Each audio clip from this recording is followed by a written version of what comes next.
Good evening, good afternoon, good morning, good day to everyone out there. Well, we've got people probably around the world. Go ahead and type in where you're at over there in the comments. And tonight's Blab, we're going to be talking about growing sustainable passive income teaching on Udemy. And this is our first evening Blab. So I want to thank you for taking time out of your day. And I want to just do some reminders before I have Matt introduce himself. First off, if you want to ask a question, which we really want you to ask questions, you need to type in / the letter Q and then a space and then type in your question. And that way we can use the flagging system or the system that they have to filter out your questions so that we can answer. Is the sky blue? It certainly is in Idaho today. Some places might not be. And it's actually pretty warm. I was coming back in my car and it's 75 degrees.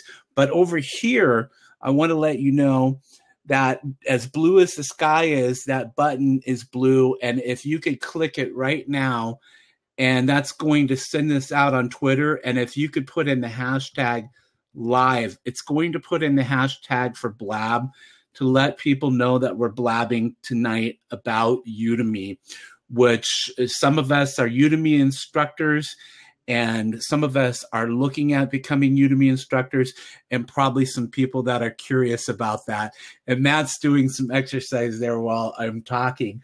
Up above there is the circles there. Those are people who are on the Blab with us. You can connect with Matt and I on Blab and on Twitter. So if you click on that there and you're not following us yet on Blab, please go ahead and click on that and just follow us so that you can join us for more of these Blabs in the future. And I think that's about it there as far as the things to remember. And throughout the Blab, you're more than welcome to click on that, tell a bird, or connect with others as they come in. Pauline, thank you for connecting with me on Blab. That's the cool thing is I can see this stuff live. And I know that Matt has shared this out on Twitter and Pauline has shared this out on Twitter and Kristen has shared this out on Twitter. And he's in Romania, so it's got to be pretty late over there right now.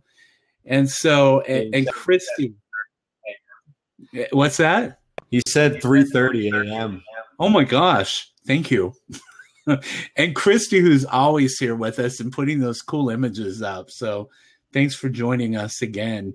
So I'm going to go ahead and toss it on over to Matt, but why don't you go ahead and give him some of those props first. And at any time during the Blab, you can give us props and let us know what we're talking about. Matt, tell them about yourself, and I'm going to take a drink of this. Okay, so I just wanted to start off and say that hopefully tonight, Dennis and I will leave you in a better place than when we started this Blab, and that's the main goal. And I'm really excited to share new things that we're proud about doing and sharing the results. Dennis, I don't know if you wanted to jump in or if you wanted to introduce yourself, but I feel like a lot of people know who we are already, so I don't know what you want to do about that. Well, there's always new people, so I always think it's just like kind of tradition to kind of just give a quick rundown of who we are and what we do because we've got new people joining us all the time. All right, I got it. All right, my name is Matt Bernstein. I'm a Udemy instructor. And I instruct over 47,650 students across 185 countries, teaching people how to make money online. Dennis, why don't you introduce yourself? Wow, that was quick. My name. I don't believe in those because the elevators here in Idaho go slow. So, anyway, I'm Dennis Smith, and I'm here in Southern Idaho. I've been a Udemy instructor since July of last year, and I just released my 6th course, which is on broadcasting yourself to the world with webinars. And it's a little bit different than Blab, but Blab is one of those tools that you can broadcast yourself to the world. And so we might be talking about some of the things that you can do with Blab if they come up. But our focus tonight is some things that we've come up with so that we can talk about things like, we're going to share about some of the things that we're doing and sharing the results, and hopefully giving you some ideas on what you might try to generate income, not only with Udemy, but kind of the stuff that goes around Udemy, because my income doesn't come just from Udemy. My income comes from Udemy courses and other things that I'm doing. And so maybe we can encourage you to try some of those other things. We're also going to talk about the importance of building a relationship with your students. So getting those students, keeping those students, and growing those students, because many of us have students who take multiple courses, and it's important to do things and use the tools that Udemy provides us in order to grow relationships with those students. And then we're going to share some of our experience with different revenue streams, and then we're going to share the results. So just talk about some of the things that Matt and I do to generate other streams of income. It's really important to do that. I had an instructor contact me this morning via email, just talking about some of the things with Udemy and things that kind of decrease as far as income. And I was asking, well, what else are you doing, as far as generating income? And it didn't seem that they were doing much. So I'm going to give you maybe some ideas in what I'm doing and maybe what you can do. So, hey, Matt, why don't we go ahead and, because I've done the talking there, let you just kind of like share some of this stuff, like just start going with what you're doing, maybe some of the stuff that you're doing, and then I'll go and talk about some of the stuff so I thought that doing. I would share one thing, and then you would go in and share one thing, and then we would switch off like that for like maybe 2 or 3 new things that we're sharing. So yeah, because then we can do this in between. So I've actually been very, very impressed with the way that Dennis has been innovating everything between his Facebook groups and his websites. So I wanted to innovate myself, and I thought of things that I was really good at. And one of the things is getting free redemptions for my Udemy courses. So, and I like the concept of Fiverr. So I made a new Fiverr gig that gives away 200 free enrollments. And the success early on I just did this less than 2 weeks ago, and I've already made $150. So it's things that you might not think of. Like, people just go to Udemy and they just want to wait for their check in the mail, and they don't want to do much. But at the end of the day, it's about innovating and always being a step ahead of the people that are also in Udemy. So one of the ways that I innovated was doing that, and it's shown early success overall, and I like doing it. I like coming up with new things. So that's the thing that I'm most proud of, is that Fiverr gig that I did. Yeah, and I do some stuff on Fiverr too, and I think that that's, one of the things that instructors don't think about is that you want to look at ways off of Udemy that you can generate income, including bringing people to your course from a website like Fiverr, because Udemy has a lot of traffic and about 8 million plus students now. But Fiverr actually has even more traffic than Udemy does. And so by having your courses over there on Fiverr, then you have the possibility of bringing somebody over from that platform over to Udemy as a student. So I think like what Matt's doing, he's doing some great stuff. Plus he's providing some services too to Udemy instructors. And I kind of do the same thing, but each of us have our own little different thing that we're doing with Fiverr. So I think that that's some great advice on that, Matt. So one of the things that I've been doing, and I've been doing it actually ever since I started Udemy, I started thinking about ways that I could help people. And one of the ways that I did that was by creating a group called the Udemy Course Marketing and Promotion Hangout group.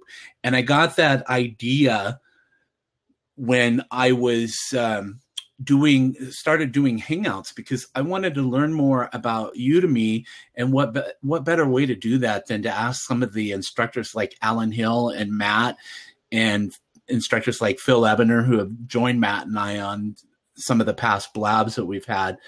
and bring them on and ask them questions so that I could learn from them. Well, then I started thinking, why not create a group on Facebook for that? So if you've got a course out there on a topic that's hot, like WordPress, or Matt teaches eBay, Phil Ebner is really good at a lot of his video courses, is create a group on Facebook focused around that so that you can start marketing your course. But you want to remember that it's not all about sell, sell, sell. You want to provide good information within that group and grow the group like I have. And so what I did is, now that I've grown the group to over 3,100 gosh, I can't think right now. I need more beer. 3,181 members. So it looks like that there's 38 new members and 13 waiting right now with requests. So, I mean, that's larger than some towns that are out there in the state that I live in. And so what I started thinking is, okay, so how can I generate some revenue off of this? And so I came up with an idea. I'd been thinking about the idea from a book that I had read, but Chad Tennant actually is doing this on his group, which is a lot larger than my group, but his focuses on free Udemy courses. And what you do is that pinned post space up above is really good prime real estate. And so I started offering that for a small fee to instructors to promote their courses, just another way for you to promote your courses.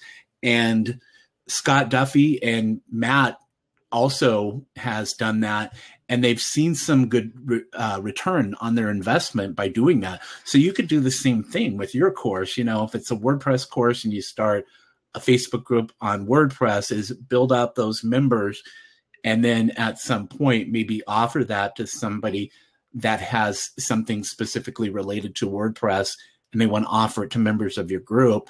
You can start, you know, selling that space up there. So that's just an idea that I had. And Matt, I think that you saw some good results with that. And I think Scott is out there, and his course, he came up with a really cool, funny ad with Hans and Franz with that. Yeah, and I mean, I liked Scott Duffy's ad for what he did. At least with my experience, I spent $15, and over time, I've noticed that I've made back $45 from it. So, I mean, I just like what Dennis is doing, and even if it's just one thing that doesn't take up that much of my time to do this post on Facebook, it tripled my money, and it's just one very small revenue stream, but it is a revenue stream that I want to utilize later on. So, I mean, we'll talk about revenue streams later. Should I just share the next thing that I was going to do? Yeah, go for it. Okay. I feel like we have like a spammer in our midst over here. But okay. So I wanted to talk about how last month I got 7,500 free redemptions from Udemy, and now in the beginning of last month I ran a $1, $3, and $5 pay what you can afford promotion. Because my sales have been slumping. I've gone through the last year of selling my courses for $10 each, and it did well for me 3 months ago. And now that sales have kind of dipped, I need to figure out a new way to market to my courses. So I've seen a 70% raise in my income from what I was earning from before doing these. So I think it's been working out, and I'm going to continue to roll out these pay what you can afford, because I mean, I take a 70% increase any day. What I did adjust is now I'm trying the $2, $3, and $5 pay what you can afford. So I've seen even a 20% increase from the $1 promotion that I just ran. So making more money. Obviously, I got less sales from the $2, but I made 20% more than I did from the $1 promotion. So I'm just really excited about running these, and I'm going to continue to give away free courses to students and then cross-promoting it twice a month. Yeah, I did get the idea from Alan Hill, and it just seemed like Does that equal my time in dollars? I would say yes, because over the long haul, I've been able to make $40,000 on Udemy this year, and I definitely do not work 8 hours a day. I work less. And the things that I've done is all by myself. If I could have a team of people and build a legitimate business, which would take a lot of work, the things that I'm doing right now are pretty easy and what anyone can do. 14 courses, but for me, my courses, sorry, Wendy's asking, $40,000 equals how many courses? So I have 14 courses, and that could be either 1 hour of content or 4 hours of content. It's not, while it is my life's work, I'm only 26 years old, so I only have that much information to offer. I'm happy with the results compared to what I could do having a 40-hour-a-week job. So if your sales are slowing down, I would definitely try doing the pay what you can afford promotions. Hey, you know what? And I think that that's pretty cool because, you said you got that idea from Alan, but there's a few other instructors that are doing that. And then, we talked about your results from that, and that's something that Jeremy Deegan was doing. And the who was it?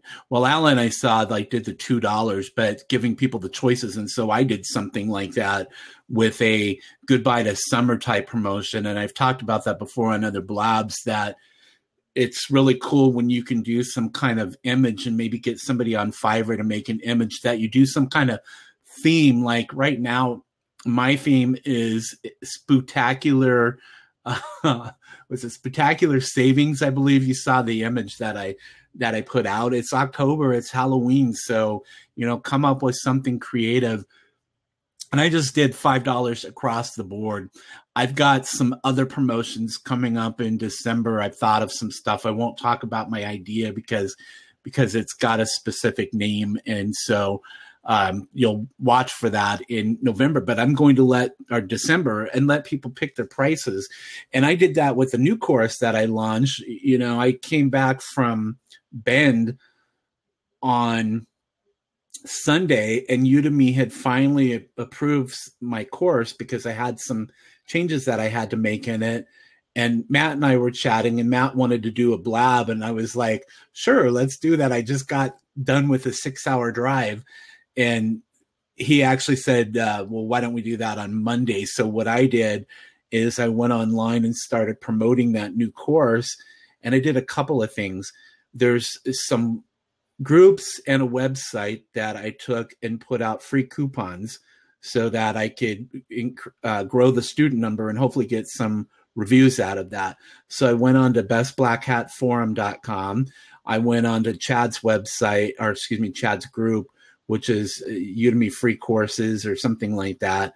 I mean, there's a couple of them out there like that. And then I put it somewhere else, and I can't remember right now at the top of my head. Well, I let that run for an hour. And then I said, I'm going to try some dollar coupons. I'm going to email all of my students, which I have about 13,000 students right now. I've got a total of 6 courses now. The Udemy marketing course that I have, one of those is a starter version, and that was free, and that has a lot of students. Free courses typically pick up a lot of students. Anyway, what I did is I emailed late at night using the promotional tool in Udemy, and I said, hey, I just got back from a trip from Bend, Oregon, and while I was there, my course was approved. And I put a beautiful photo that I had taken of some mountains there in the Bend area to make it personable. And we're going to talk about that in a bit, about building relationships with students. So I kind of give them this, here's what I'm doing with my life besides Udemy, and said, here's the course for $1. And before I went to bed, I mean, I had something like 20 new people enrolled.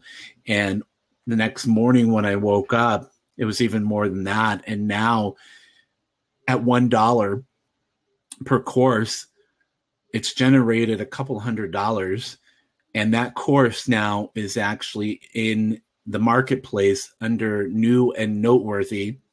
And I've never had that before. And that happened in less than 2 days with a new course.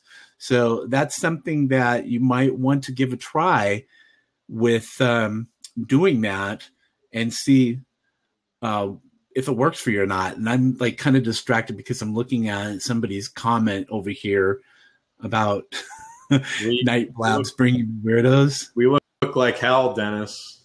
Someone thinks we look like hell. Yeah, are you the devil because you look like hell? I don't think that looks like the devil, does it? No, I think we look like hell, so like we look shitty right now. I don't know. It's like why come on? Thank you, Wendy. Yeah, why come on and post something like that? Oh, they said we look great. I don't know, whatever. Just keep on talking. I'm sorry. We brought it up. Yeah, as long as it doesn't get too weird. So anyway, that's just like one of the things that I'm doing. Do you have anything else that you wanted to share? Yeah, I just wanted to share one more thing, and it's pretty interesting. For me, for the record, I've been able to make my own income since I was in high school, and I'm 26 right now. I've graduated college about 3 years ago. And what's interesting to me is the concept of leveraging Udemy in order to get a 40-hour-a-week job. So I just interviewed today with the company that I really support and like a lot, Go Ahead Tours, which they basically curate your vacation for you and make it very, very easy for you to sightsee. And so you're basically paying them a service of setting up a tour. So I'm going with my mom to Italy with Go Ahead, and they just curate the whole thing. So I applied to work in customer service there, and my pitch to them was, hey, I'm an instructor of over 47,000 students across 185 countries. Like, never mind. Okay, so I just got confused from the chat for a second. So my elevator pitch was, look what I've done on Udemy. And if I wasn't good at customer service, then I wouldn't last on Udemy. My courses wouldn't have the great reviews that they have. People wouldn't be buying the course. People would be asking for refunds. And I think it's just a powerful tool that you could just build a great student base and leverage that for either a better job or a job like me where I haven't worked in an office ever in my life. And I just think it's a powerful tool that we have at our fingertips. Yeah, absolutely. I was just looking at some of the comments here and see if we have some questions here too on there. So let's talk about that just as a reminder. Is / the letter Q, a space, your question. You can ask your question as we're going along so that we can filter it out. If you want to connect with others who are on the blab right here above, we've got 21 here that are with us live. I mean, that's pretty cool considering the hour that we're at in the evening. So I thought that this would be a good time to do a blab when Matt talked to me about it earlier. But you can connect. You can hover over Matt or myself, and then you can follow. And that'll follow us on Blab. And any time that we do one of these Blabs, whether it be myself or Matt hosting the Blab, it will automatically notify you so that you can choose if you want to join live or if you just want to subscribe. And by doing that, you'll be emailed a link to watch the replay later if you would like. So if it's late where you're at and you need to leave, you can certainly do that. We hope that you stay with us and ask a question or whatever. And over here, this blue button here that says Tell a Little Bird, if you could click on that, and then you can do hashtag live and post that, that'll send that out to Twitter and let others know that we're broadcasting live today. We certainly would, or tonight or today, just depends on where you're at. It would we would certainly appreciate it. So I think that's probably enough on that topic, and we could probably move on to the other topic that we were going to talk about, which is building relationships with students. And I think that that's something that a lot of instructors struggle with, including myself. I have to remind myself to do things. Now, I always go in to the Udemy dashboard and check to see if I've got new discussion questions in my course so that I can respond to those. And there are other tools out there that Udemy provides. Now, you should get an email that lets you know. And there are also tools that allow you to say, welcome to my course, specifically from you. Now, Udemy welcomes the student to the course when they sign up, but you as an instructor really have to go in manually and do that. Now, it can be tough if there's a lot of students that are taking your course. Like my new course, I have had a lot of signups, so I had to choose who I welcome to the course. Now, that's one of the things that I do. There are other things that you can do, and we'll have Matt talk about some of the things that he does, and then we'll come back to me and I can, share some other things that might work. Okay, so customer relationships, how to keep and grow your customers, because much of what is it's much less expensive to keep a current student than it is to gain a new one. So some of the things to think about is, how often do you update your product, which is your course? How often do you update it? How relevant is your information? And going forward, when your student buys the course, are there expectations that you're going to update your course and make it relevant? Or are you pretty much just going to sell your course to a student and not really try to engage them by updating the information that you have? Because, for instance, when I originally made my how to increase my Udemy sales course, that was almost a year ago. And most recently, I've updated that because I've learned a lot within that year, and I wanted the course to reflect my experiences that I've learned. So I think it's very important to keep your course most up to date, because you want to reflect the experiences and the knowledge that you currently have in your course to truly add value to your students. Because I might be teaching something months ago and it might change, and that concept might change currently, and I go back on what I said. That's happened to me before. Student support, like how on hands are you with your students? And there was a rumor or story saying that one Udemy instructor had their students purchase a course, and then a year or two later saying they're coming out with an updated course on the same subject, and said they were going to end student support. And he wanted them to buy the course for $10. How would that make your students feel, that they already paid for the course about this one subject, and then you're making them pay more money on the updated subject? So it's just keeping customer relationships and keeping customer loyalty, because there's a saying, when you get 5,000 true fans of your business, you can make a living from those 5,000 people. So it's treating them right and not burning out your students.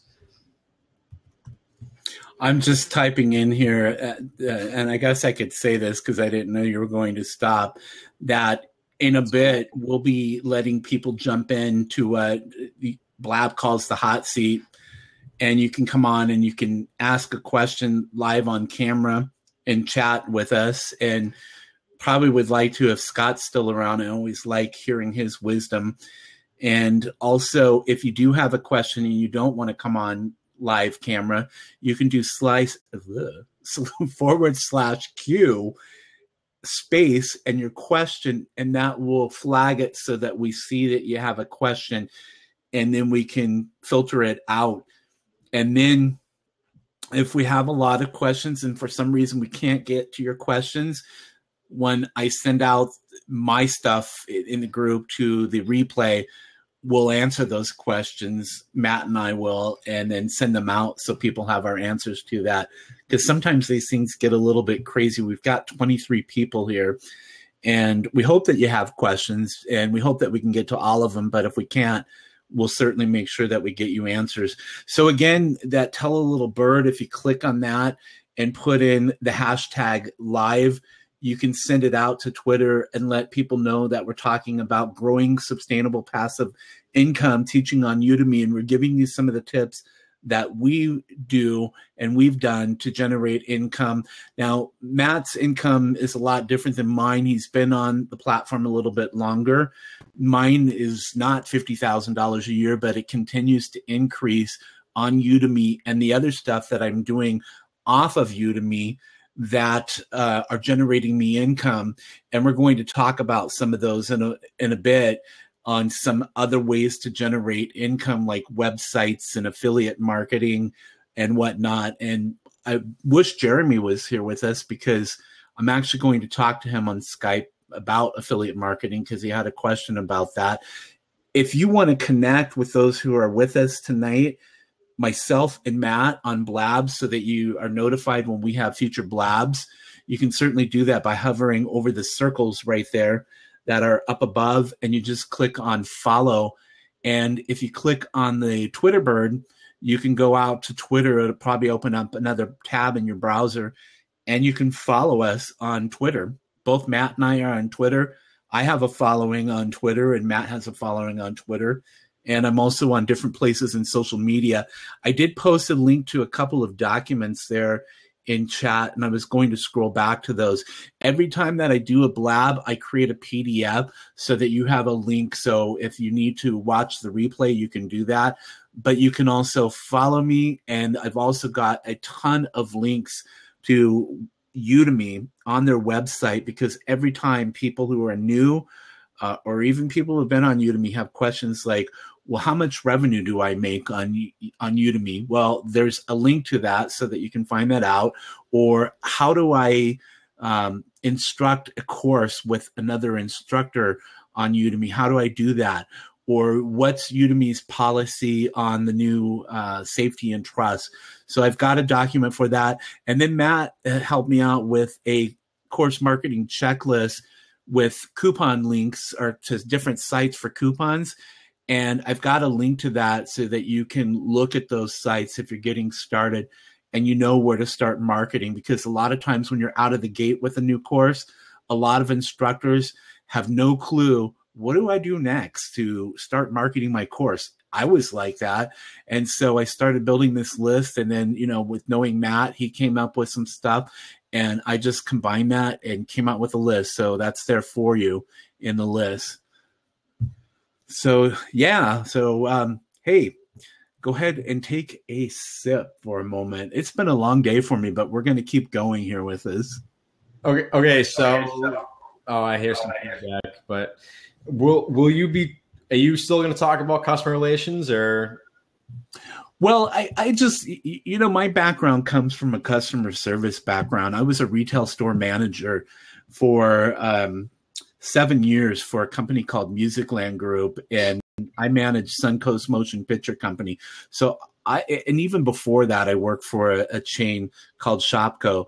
And so I've been around customer service for all my life. And that's kind of like how, people talk about like the customer is always right or whatever. I don't know if I necessarily believe in that, but I do believe in that you have to provide the level of service that you expect somebody to provide you.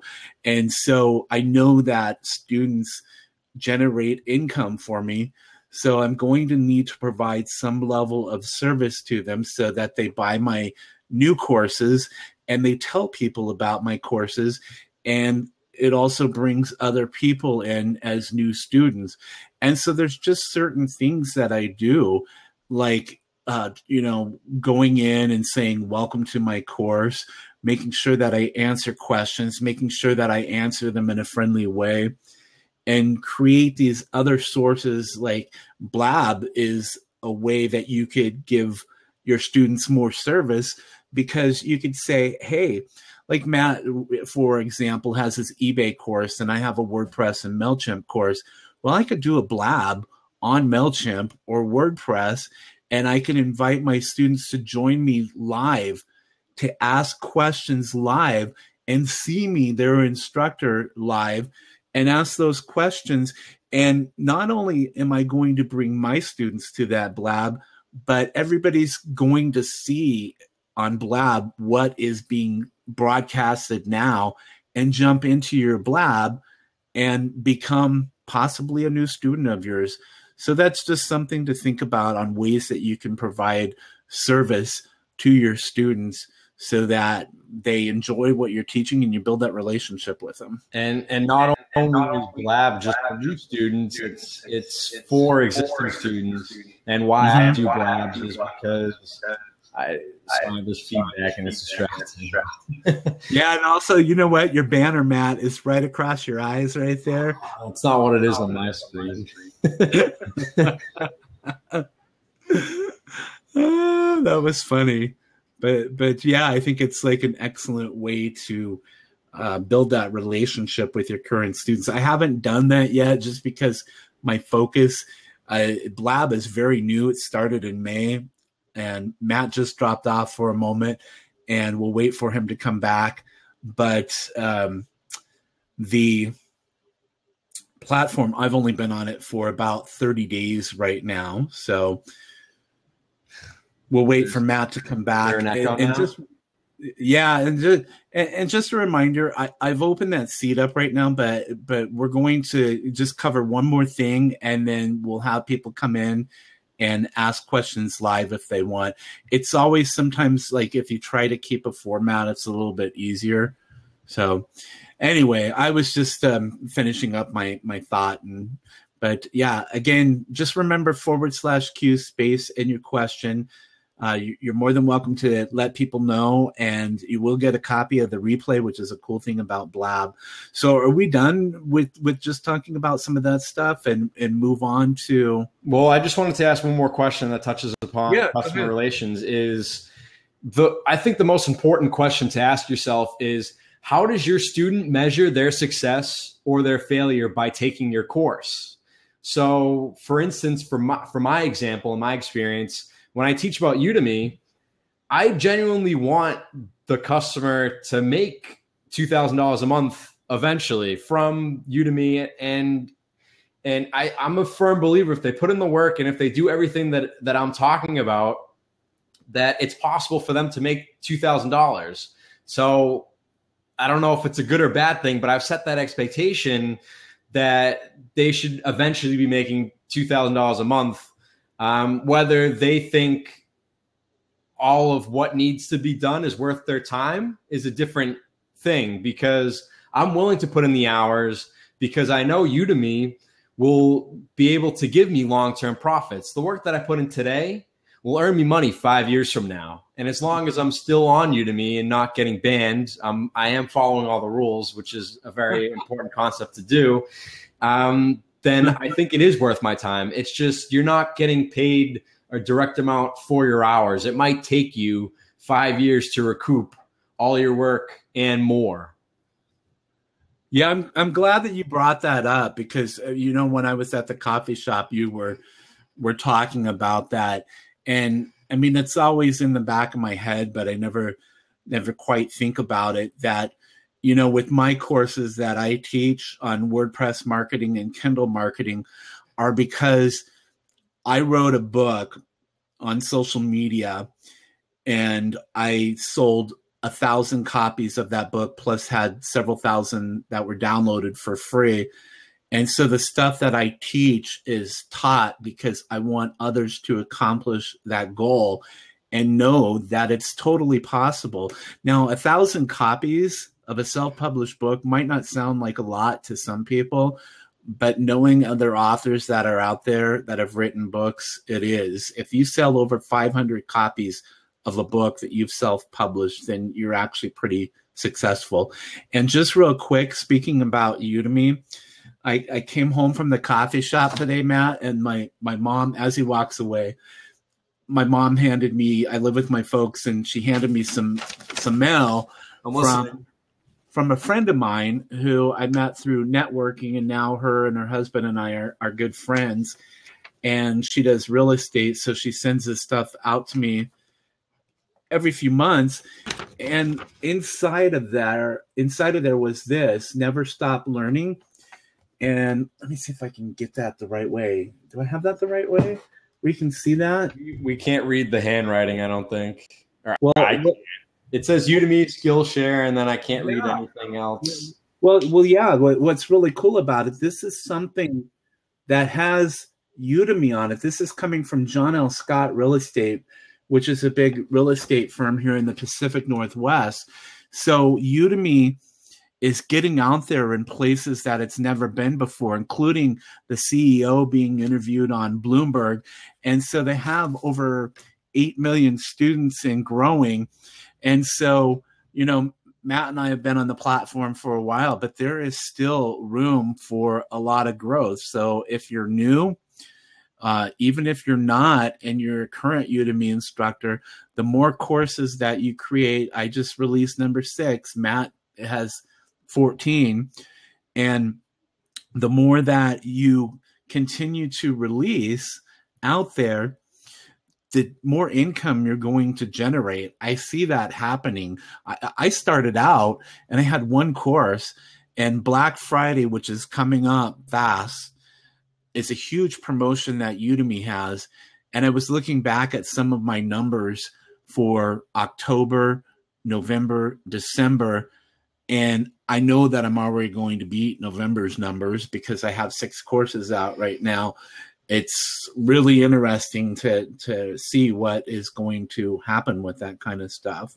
Do you want to just jump right into your revenue stuff that you wanted to share, or should I share that first? Yeah, you share that first there, because I need to take a break here for just a moment and take a sip. Okay. Let's see. Revenue streams. So how do I make money from different customer segments, which I think is important, and why I do back up the fact that you should be selling $1 to $3 coupons, because where I'm sharing that, it's basically what I would call like pirates and bottom feeders, and people who are willing to pay $10 or $15 or more for a course wouldn't necessarily be on these websites anyways. So with that, my Udemy income in the last 12 months have been $38,000. My YouTube income for the last 12 months is $480 from advertising. But the key here is over 8,500 free Udemy redemptions in the last 12 months. So getting these free redemptions allows me to sell them another course that I have. In the Kindle, last 12 months, $360 from sales and over 6,000 free Udemy redemptions in the last 12 months. Again, I do this because I want to cross-promote my courses to the students, which is very, very powerful. There's this website called curious.com, and not a lot of people talk about it. I feel like I'm one of the only instructors on there. And a few months ago, when I joined, they actually had more visitors to their website than Udemy did. So I was like, why isn't anyone on this website? Well, I found out it's kind of, they make it more of a pain in the ass to list your existing content. Dennis, can you mute your mic?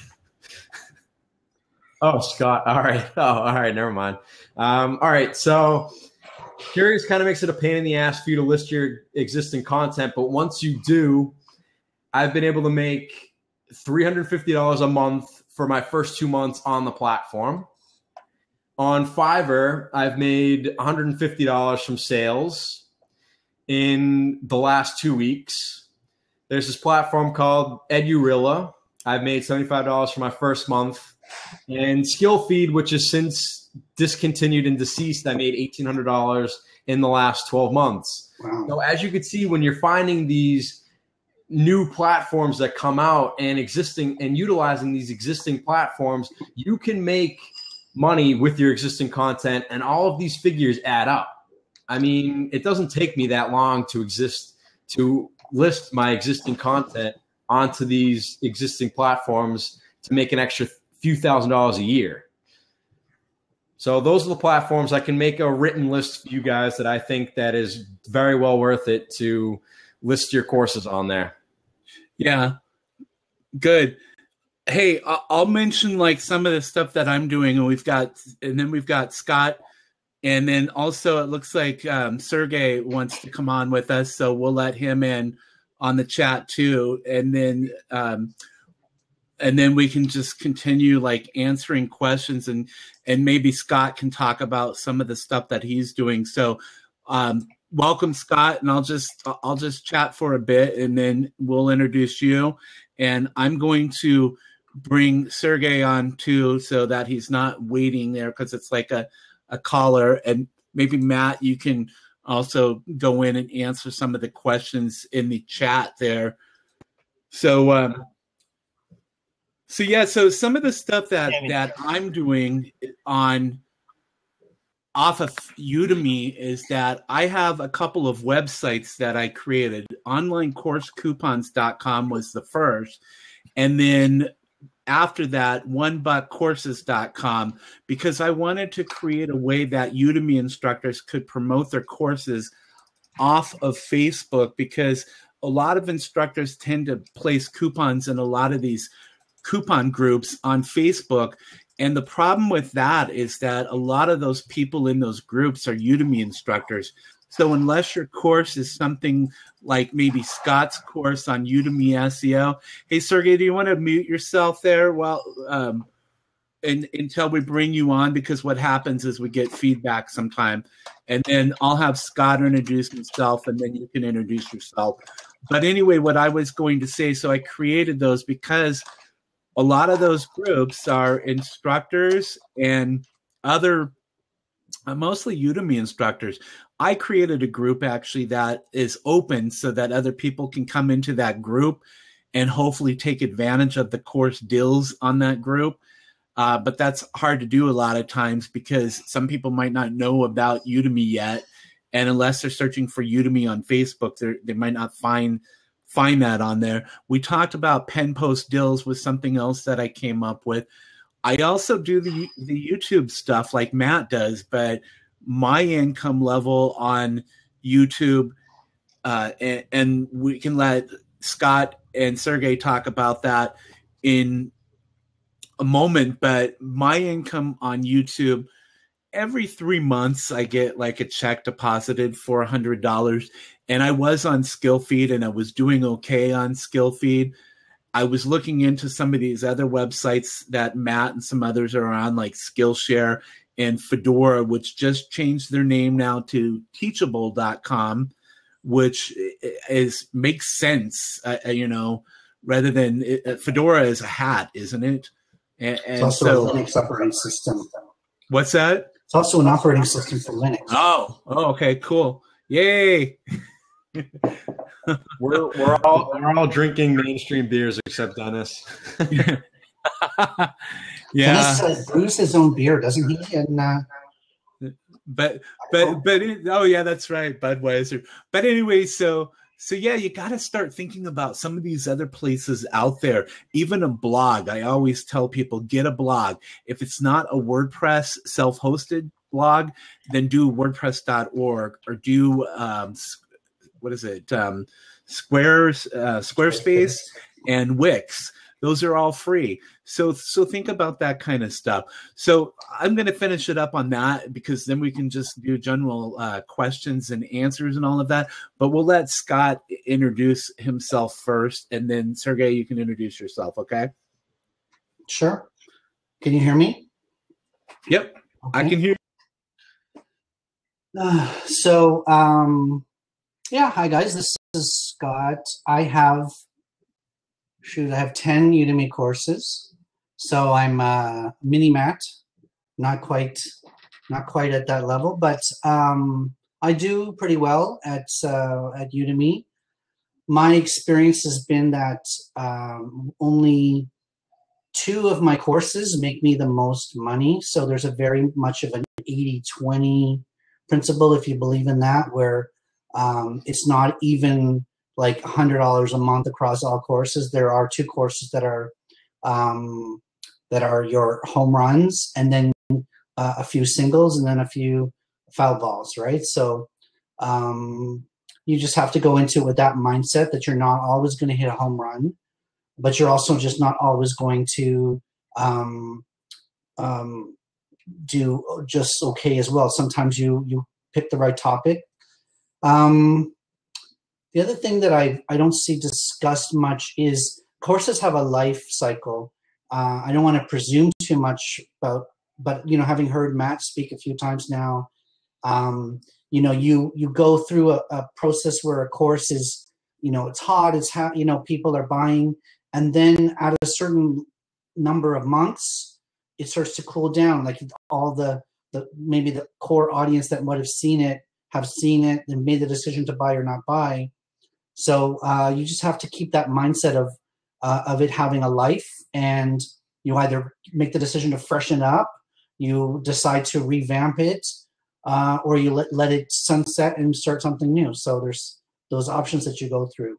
That's my experience with Udemy.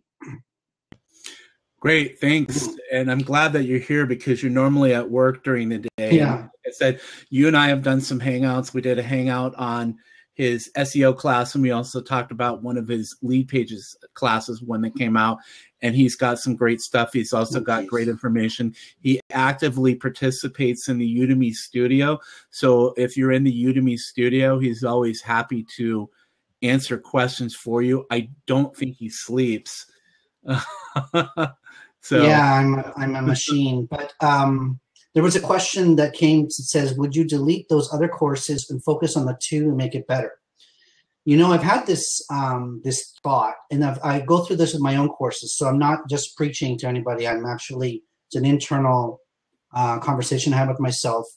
I actually would, if once my course gets to a point where I don't love it anymore. I have a couple of courses that are really passion projects. That's another whole conversation about courses you do for money and courses you do out of personal interest. But so there's courses, like I just launched a course about the Internet of Things. And these are these little devices that you wear, these Fitbits, or I have a light bulb that has Wi-Fi capability. That's awesome. Exactly. And I would do that just because I'm a curious guy and I love technology and I love little stuff like this. And it's not going to make me a lot of money, but it was just something I did. It took me about, 3 nights to do, and it's there. It's I would call that a passion course. So I wouldn't kill that course. I would just keep working on it. But there's a couple of other courses that I made, for non-passion reasons, and for whatever reason, I'm kind of over it. Nobody's buying them anymore. Yeah, I would close my courses down, and start new ones. Like other thing too, and maybe Matt can speak to this, is I think over a certain volume, over 15, I don't know what the number is because I'm only at 10. You got to go in there every day. You got to answer questions. You got to deal with people leaving bad reviews. You got to promote. You got to post links. Like these things require ongoing work. And if somebody, like I see, like Bob Marks and Mark Timberlake and our friend Dave Espino just launched course number 33. And I'm like, dude, like, how do you have time to promote 33 courses? How do you have time to send? That's 60 promotional announcements a month. How do you do? Like, I don't. That's the fun part. I mean, I only send half those, but that's the fun part. With what you do in the Udemy studio, like, seriously, hats off to you, because you do answer a lot of questions in there. Probably more questions than I answer with my 47,000 students, by the way. Okay, well, I'm a bit of a jerk sometimes too. Hey guys, let's let Sergey introduce himself really quick and let him know a little bit, or let everybody know about him a little bit, and then we'll go ahead and continue with our conversation. Okay. Can you hear me? Yep. Yeah. Okay. Well, first of all, I've been doing a lot of classes here. I actually started around December, and I had zero experience, and I went into this. I have no social media following whatsoever, and I was thinking, how am I going to make it? So I took a few classes and checked it out. I'm like, and there was a few instructors who really, did a good job. Like Matt, you're one of them, and you actually made me convinced you can actually do this. So I went in and I'm like, okay, I'm gonna quit my job. I mean, I'm doing a lot of part-time work right now. I was doing like eBay and all kinds of Craigslist, all kinds of other ways to make money. In fact, before this, I was doing like teaching and stuff like that, and I had enough of that. So what I started to do is I try to do, well, let me just go full time on Udemy and see how much I can, make. So I started with, like 100 the first month. And then, you create a class, you think you're going to make like a humongous amount of money, which I'm sure every one of you instructors thought the same thing. And then you realize, nothing is coming in. It's like only $100 for a little bit of effort. So I kept on doing it. I kept on creating classes, and like now I have like 22 up there, and I think it's more than most of you guys over here. And yeah, some of you are asking like some classes, it's hard to manage, 22 classes, but that's not really the case, because some of those classes, you have zero activity in them. I mean, there was very few people asking any questions, and they don't sell that much. Versus other classes, you have a huge activity in there, and you have a lot of people just really wanting to buy them. But yeah, you have to go in there and maintain it. You have to go in and like fix stuff up. I have right now almost 15,000 students, and this is in like 8 months, and I think it's pretty good. So I do have a lot of people who, start asking me all kinds of questions. So after a while, you start like, you can actually make a lot of money here, because last month I made $2,200 in 1 month on Udemy, which is more than most people make here. I mean, I see people like make $5 or something like that, but it's a lot of marketing. I mean, a lot of people here think it's like you just go there, you create a class and sit, but that's not true. You have to go in and do a huge amount of marketing, especially if you don't have any social media followers or anybody to start you off. Mm-hmm. I'm going to bounce it off to somebody else. Or if you have any questions. Yeah. So we'll come back and we'll ask you some questions on the stuff that we've been talking about, maybe what you're doing, but let's go ahead. Is it Sonia? Yes. Hi, guys. Hi, Thanks so much welcome. for having me. I actually love Udemy, and I use as a user. So, and I'm setting up a training now. So I have been curious about Udemy, but and I buy a lot of courses myself from there. But then again, I know there is a situation when they do, which I already asked Matt about it. There's a situation when they, let's say, lower your course that is worth $200 to $10. So how do you handle that?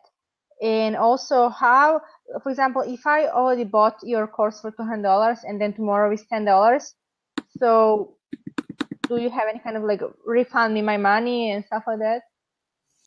Yeah, well, Matt, you want to go ahead and take that, and then Sergey, you can give your answer on that.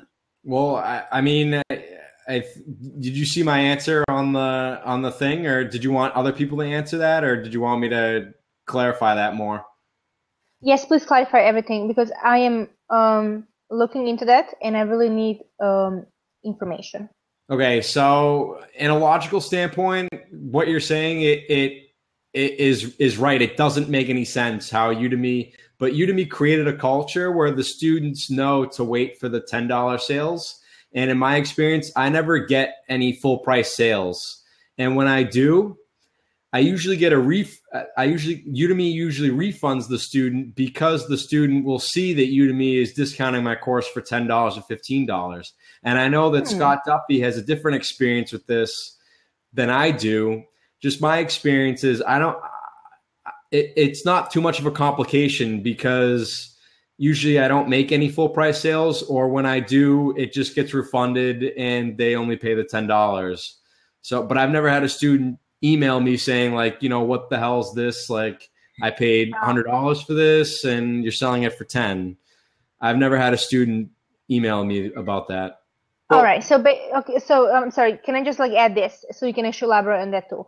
For example, if I'm selling my course on my website for $200, for example, you suggesting me not to have this course create the same one on Udemy, but create something different? For your business model and for a business model, then I believe if you have your own website and you want to sell your own courses for $200, I would not post that content onto Udemy. I would make it a unique course on your website.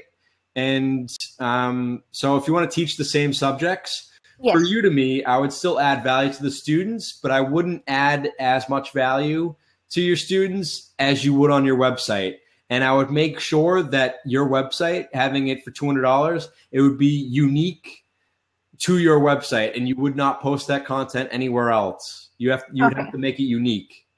Okay, I see. And there's another question. Another question is, so from this aspect, because I know Udemy has how many users now? 8 million. Over 8 million. Yeah. Okay. So from that aspect, Udemy is an amazing platform for marketing, even though, everyone has this concern about $10, which I have too myself.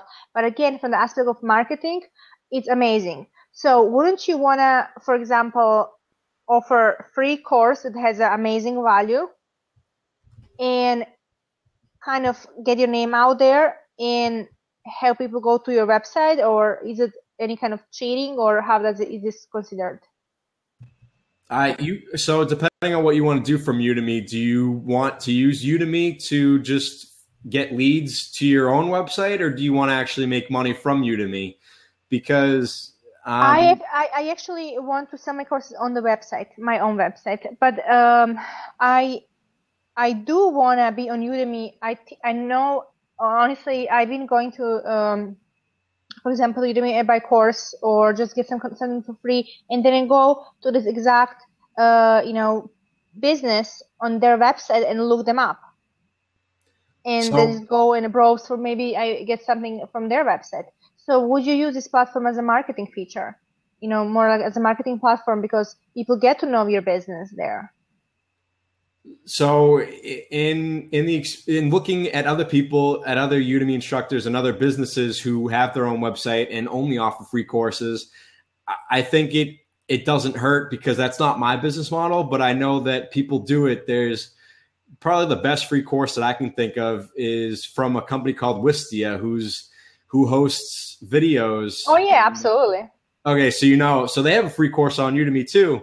And that works as a lead generation from Udemy. So is this allowed to have your link or your website name or however posted there?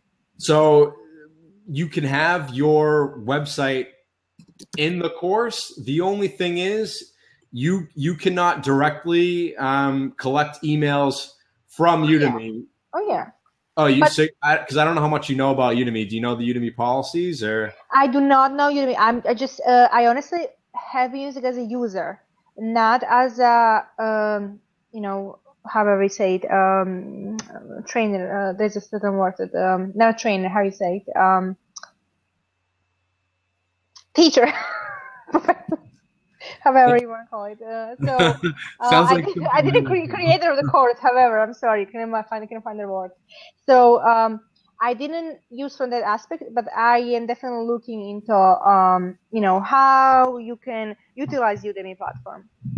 Yeah, you could definitely link your website to your course, and also you could send education to your student, but for that information, you cannot require them to have an email address.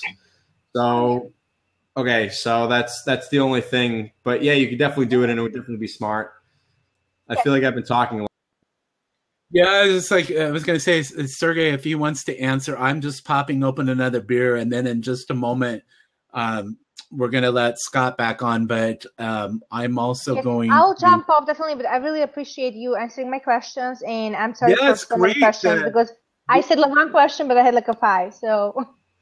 Yeah, hey, we certainly appreciate it. It's awesome to have people on here with us, and hopefully we'll see more of you on Udemy. So are you all on Udemy, correct? Yes. Yes. Okay. So I'll follow you all because I want to kind of hear more about this. So how often do we have this blog? How often do we have this blog? Matt and I have been doing this every week on Thursday, but for some reason we took a week off for Matt's birthday, and I went to Seattle, and then this week Matt he's like almost wanting to do this every day. And I'm like, hey, I've got to get some work done. So you'll find us at least every Thursday. That could change, but we're going to try to do this at least once a week because it's just awesome to be able to talk about this stuff. Yes, absolutely. And people. Sergey, is this your first time on a Blab? Yeah, I have never been on this site, so this is pretty cool. I mean, I watched the videos, but I never actually been on the video itself. So yeah, you've got a cool background behind you. What is that? This is the background I use for my videos, actually. And is that like a chalkboard or something, or chalkboard? This is just a towel. Ah, it's not even a towel. It's what I forgot the name of it. It's like I need to do that. That looks great. It's something for the bed, you know. It's like some kind of a, yeah. It's not a sheet. It's like a covering for it. That's what it is. Yeah, it looks good. I just think that you need like maybe just a little more lighting, but otherwise it looks great like that. I have enough lighting. It's fine when I do the videos because I have a special camera. But yeah, and Matt's got the cool kitchen cabinets behind him and the microwave. So if he like wants to switch from beer to coffee, it's really easy to do. Yeah, because I use it for my. So you have any thoughts on what we talked about there with Sonia before we move on? Yeah, well, she was saying like selling. You have to make a choice between if you want to sell your stuff on your website or on Udemy. That's a choice you have to make. And it's a business decision because if you start offering free stuff and try to get them to your website, it doesn't really work that good on Udemy. And in fact, I mean, I find very few people who actually go into the website I have. And my website is really going back to Udemy itself. So it's kind of an interesting site where people go into my site. And then if they get a discount coupon off of it, because there was a few courses I have over there. Mm-hmm. And what I actually try to do is tell them to go on the site and then can get coupons off of it and go back into Udemy to take those coupons. Mm-hmm. You're allowed to put this in. Okay, I see. Okay. So you're allowed to put this in a bonus lecture at the end. But the whole issue here is most people, like most students, they don't, if they buy the class and if they're interested, they would take the bonus lecture, but they don't really go to your website. So you have to make the decision. You want to put your content into Udemy or you want to put your content outside, because outside of Udemy, you have to do a lot more work. You have to get a lot more students to know who you are. You have to market yourself. And this is the same thing you're doing on Udemy anyway, but on Udemy, you have thousands more people and a lot more people that you can actually market to. So, and then you asked me about the price. Like you said, $250, and why am I selling everything on 10? Now, some people say, hey, like I have 22 classes. Do I get some full price sales? Yes, I actually do. And it does happen. And like Matt, you have some people who refund you. I mean, when they pay full price. I actually had a few people who buy full price, and usually I don't get refunds for those, which is kind of like, I'm like, okay, 30 days. It's going to take me 30 days, and I'm just waiting the countdown before they actually go for the refund. But the thing is, if you give them enough value and the class is pretty long and worth the amount of money, which I'm trying to do, like the amount of money I want to charge the class, I want them to be able to think it's really worth that amount. So by the time they finish the whole class, it probably would take them longer than 30 days if you're a normal person. But if you're somebody who wants to just take the classes, yeah, it's going to take you like 6 hours or 3 hours, whatever it is. But most people don't really take a class and just like take the whole thing and just get a refund. Although I do get some people on Udemy and it happens pretty all the time. But you have to keep in mind that Udemy is like Walmart. And when you understand Walmart or JCPenney, you have to understand the market on those places. The market is there's always on sale. There's always a sale that's going to happen. And it's up to you. Do you want to buy something when it's always on sale or you don't? And people are going to know about this after a while, yes. But if you're a new student, you're not going to know about this. And most likely, you're not going to get the refund when you go on this. So this is something people have to understand when you go on Udemy. It's like Walmart. and everything is on sale at a select time if you always shop on Walmart. But if you go on Walmart like once or 3 times a year, you're not going to know about this at all. So maybe that helps you. Thanks. I think that's some good information. I mean, to definitely think about, because I've thought about that. I don't have that many full price sales, and I've only had one refund. That was several months ago. I had one last month. And so that kind of stuff doesn't really worry me at all. I've always said that I don't focus on that kind of stuff. What I'm focused on is just I have a certain goal in mind on how much I want to make each month with Udemy and everything else that revolves around Udemy. And so that's what I focus on. So, hey, it's going to bring Scott back on, but Scott, if you don't mind just waiting for a moment, we'll bring Suzanne on and see if she's got a question, and then we'll bring Scott back in with us. I wish that there was room for a few more people in this format, but it's just 4. Well, Hi there. It's better for 4 because I seen it because I was there in early days for Blab at the beginning of the days, and they tried like 6 to 8, and 4 is ideal. 4 is ideal. Yeah. Good. Well, welcome.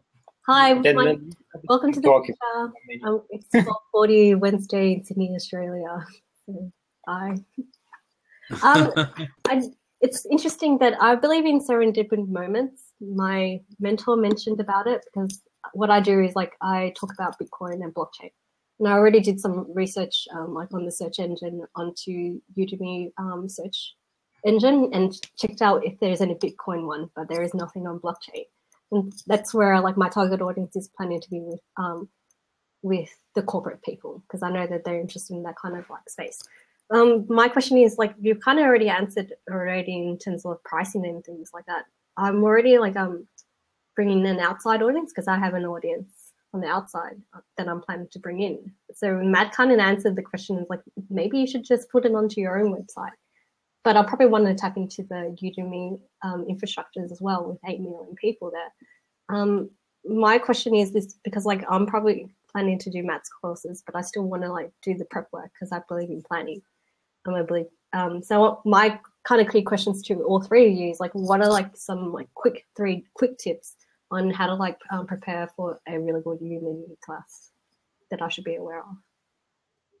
You got cut off a bit, so can you? Okay. What are like 3 tips that I should like each of you would personally give that you would to prepare for a Udemy class?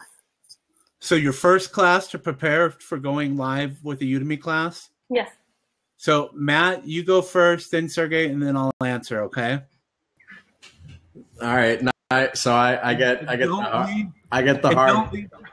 hard question. Okay, so 3 tips, just 3 tips or something like that. Yeah. 3 tips. Okay, that's still hard for me to do. Hold on a second. Well, especially contextualize it for someone who's jumping into Udemy for the first time. He is not even aware of the community. So. Here's mine real quick. Don't get discouraged if the sales don't come in right away. Don't be so focused on totally focused on quality, because you can always go in and make some adjustments, but make sure that it's still good enough to get good reviews. And like what we were talking about earlier, engage with your students. It's really important to build relationships with your students. So those are my 3 tips. So there you go, Matt. There's some time to think about that. Okay. So number 1, I would go in and watch other instructors' Udemy courses and see the quality of it and see the production that they put on, and you can kind of emulate that in your own courses. So you can get an idea of what's acceptable on Udemy and what's not. Let's see. Sergey, you want to go so I can think about more? Okay, what you have to do is pretty simple. You have to, first of all, think about, you have a topic that you came up with. Now you have to look at the competition, and that helps you figure out what you're doing, and it also helps you figure out what you should be doing, because a lot of times you might, okay, I think this class should be this, and that, but then you look at the competition and check it out. Plus, you have to see if there is a market for your class. Sometimes you can just waste a huge amount of time creating a class and eventually finding out there is zero market for it whatsoever. So yes, you can launch that class anyway. Sometimes zero market is actually better, but you have to think about social media. There is a humongous amount of market on Udemy, and there is so much competition there. But if you want to launch it and test it out, you probably will make money because there is just so much demand there at the same time. Versus something brand new that was never tested, that's something that you can test out and see what happens. And you're not too sure about that, because when you launch something new, you can either really make good money because you're the first one out there, or you can make nothing because there is nobody out there who is going to buy it. Oh, that's okay. But, like there is nothing on blockchain. There's nothing there on blockchain, so that's all right. There's nothing like it. Okay, so if there's nothing like it, there is one good thing about this. I mean, you're forced to the market. That means you're going to dominate the whole market. But now the only thing that you have to do is market yourself a lot more heavily, because you have to find people who are going to go into your class. But we have to do this anyway, so it doesn't really matter, because at the same time, every single day you want to get as many people in so you can sell them something new, because this is like a sales job, and it's not a small sales job. This is a big sales job where you try to find thousands of little sales to make money every single month. Okay, that's okay. So, I have a background in social marketing, so this is like, I'm just going to generate and push everyone to promote it that way. But what you all said was like really good, awesome. Especially using case studies and just looking at what Udemy is doing it. And I think, and there's probably one thing that I probably would just do it. I think everyone's like so afraid of doing things. If you just do it, then you're probably exactly. You should just get it out and see what happens. A lot of times we have first-time instructors. I'm actually creating a class for people that's going to focus on how to create a course on Udemy fast. So it's going to give some tips about that. But at the same time, you have to understand that you have to just get the class out there, because a lot of times people are like, okay, I have to do this, and this, and this. And then you procrastinate, you keep on waiting, and eventually you don't do anything. Some people like maybe it takes 2 years, 3 months, something out. But now a lot of people already came up with something by the time you got your content out, and you worked so long just to perfect it. And then when you come up with it, it's not even good enough.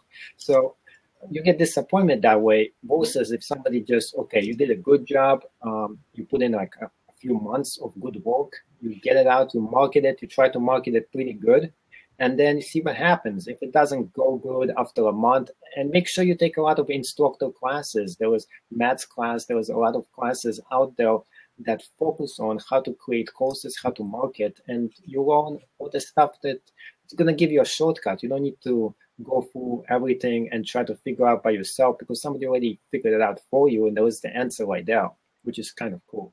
Yeah, thank you so much again. I'm going to jump off so someone could go back onto it, but some of the I'm just going to do it.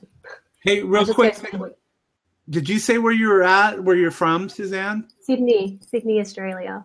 Oh, wow. Man, I would love to go there. Awesome. Yeah. Yeah. Wait, my last day, right? It's that's why I said my tagline is like, welcome to the future, because I know I'm ahead of you guys. Awesome. Well, it was good meeting you. Thanks for joining us. And thank you again, Matt, for like the voucher as well. I appreciate that. Bye, guys. You. Take care. Bye. Hey, Scott, you ready to jump in again with us here? While we're talking, I guess I could give 2 more tips. I don't know if she probably knows this anyways, but I would definitely make multiple courses, because you're able to cross promote, and I think that's probably the most powerful tool on Udemy that I know of, is having multiple courses and and upselling and cross selling to these courses. So there's that. And what I like to do before I create a course is I want to make sure, to the best of my abilities, that the course can stay relevant for the next 3 to 5 years. And if the course can apply to everybody in the world, so it's not limited. For an example, my eBay courses, my eBay courses were only really limited to the people in the U.S. So I'm missing, at least in my case, 35% of the students are my students are from the U.S. and 65% of my students are from around the world. So I'm kind of missing out on 65% of my students not being able to directly apply my course on selling on eBay. So those are definitely the two concepts the tips that I'd give you on Udemy. Yeah, Awesome. I also have classes on eBay too. So in fact, we kind of compete because I have them too. But you actually get kicked out of eBay, which is not that unusual because eBay has been cracking down on a bunch of stores and they're getting rid of whoever they want to. So pretty much that became an issue. So you have to think about this. Udemy can become like that too. They can just get rid of people who are just not getting, I just lost my thought. Yeah. But Have more beer. No, that's enough.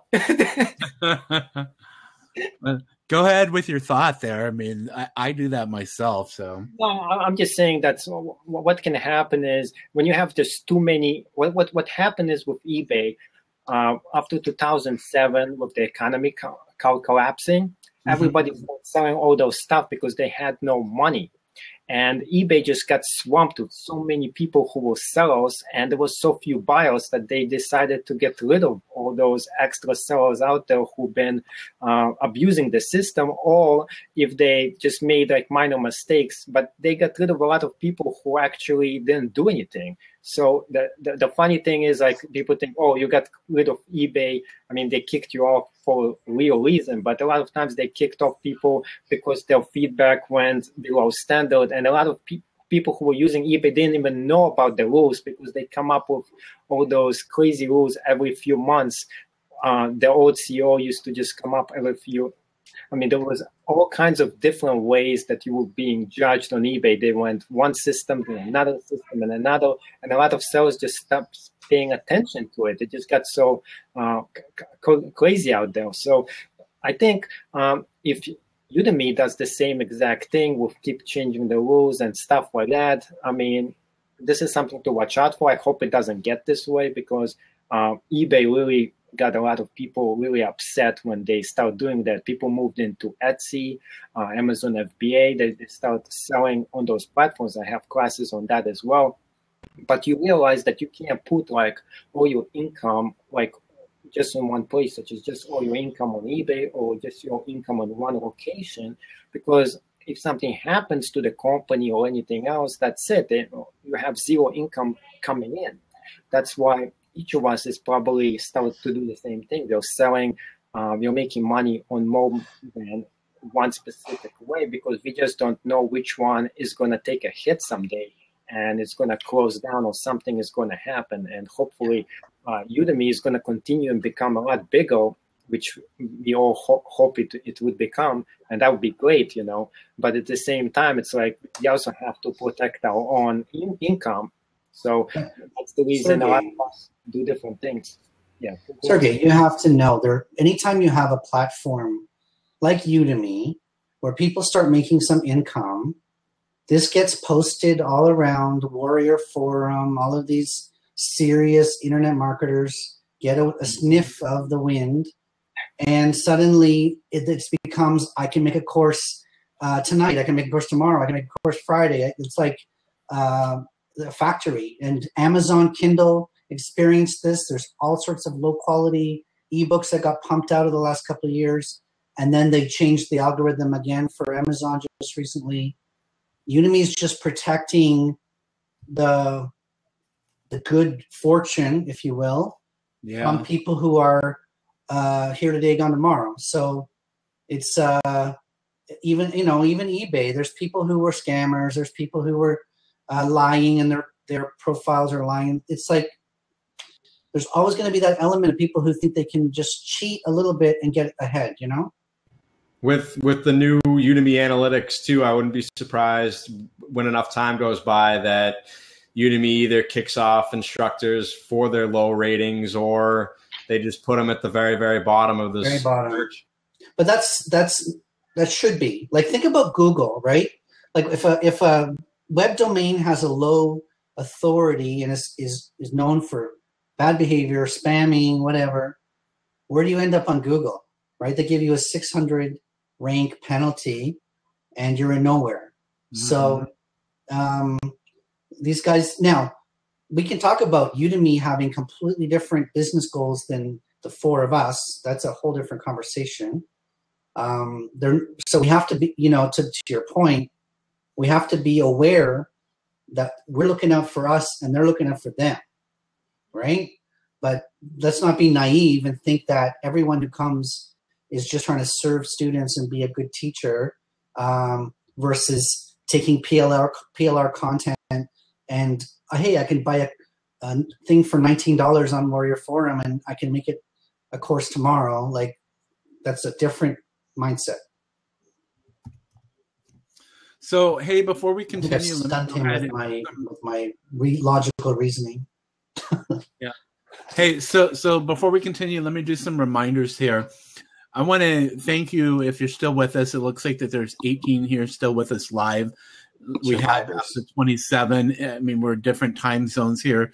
It's coming up on 8 o'clock here in Idaho, and I don't mind continuing this discussion because we've got some good questions in here.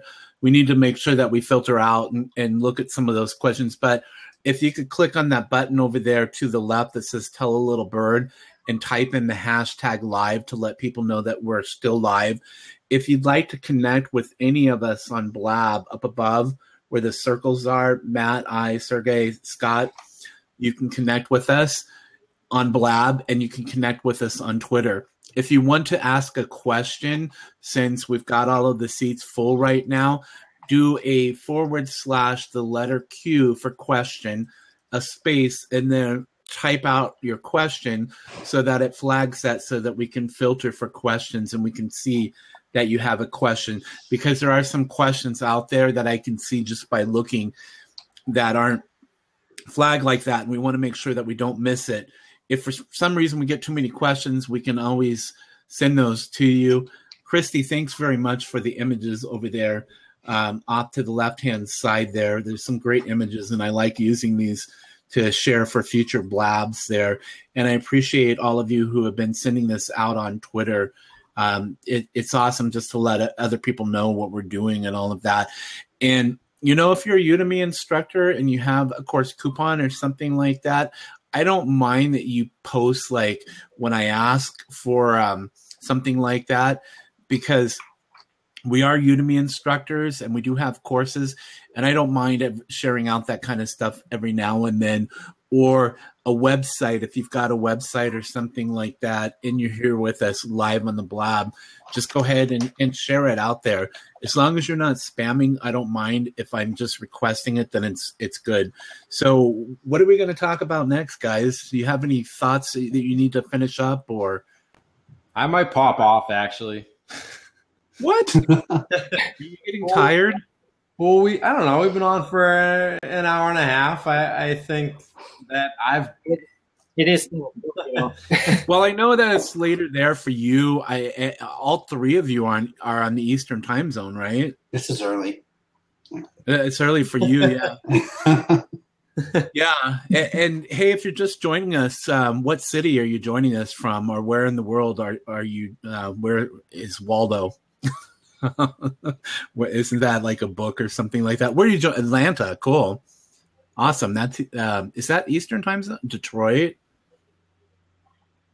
I went to I'm gonna pop off for like 10-15 minutes and then I'll be back.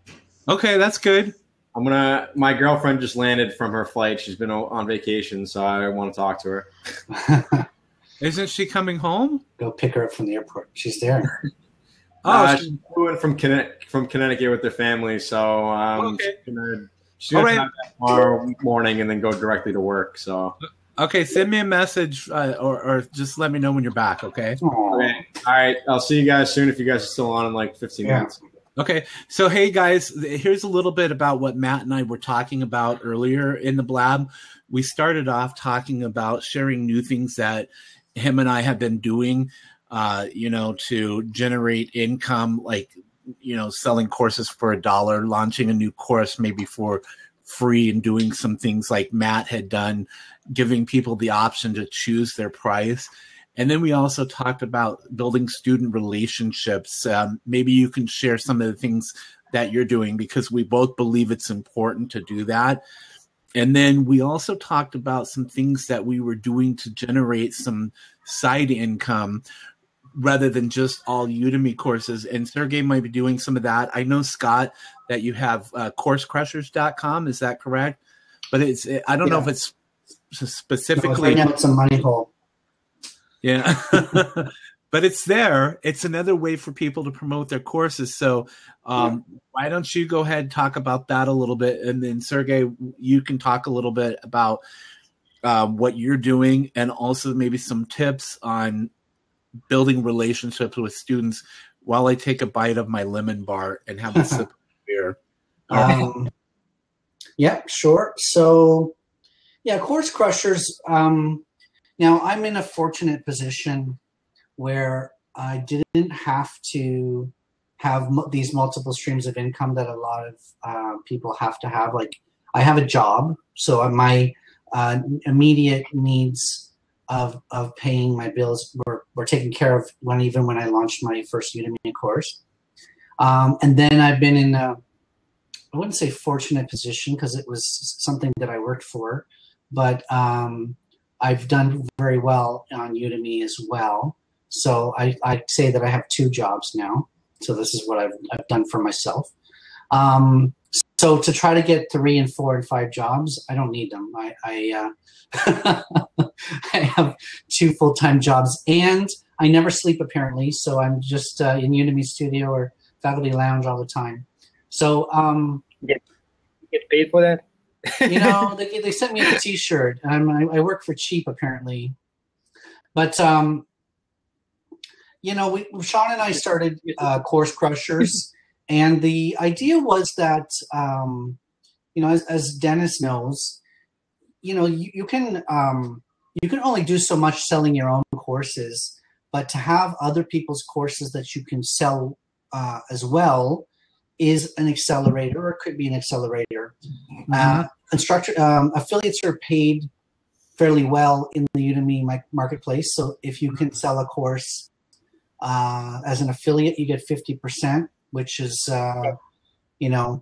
which instructors hate, but affiliates need to be incentivized to do a lot of work for it. So we started Course Crushers as on a different model, where we're trying to build our list by advertising. We spend money on Facebook ads.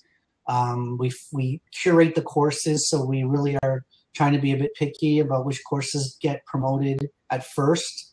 And then it's been that's a tough road, and Dennis knows you have to be super consistent. You have to promote every day. If you go a couple of days without promoting, your income just falls like a stone.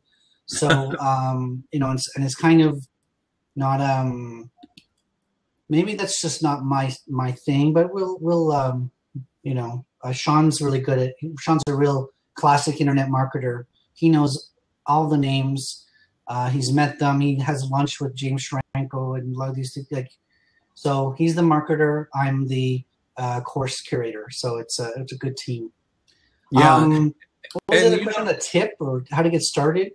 Yeah, I was just going to add something really quick, like with something like your website. I mean, some of that stuff takes time. And the cool thing about it is that with Udemy only having 8 million students at this point, then you have to think about that everything that you do technically should more than double in income if their students and your students double or more.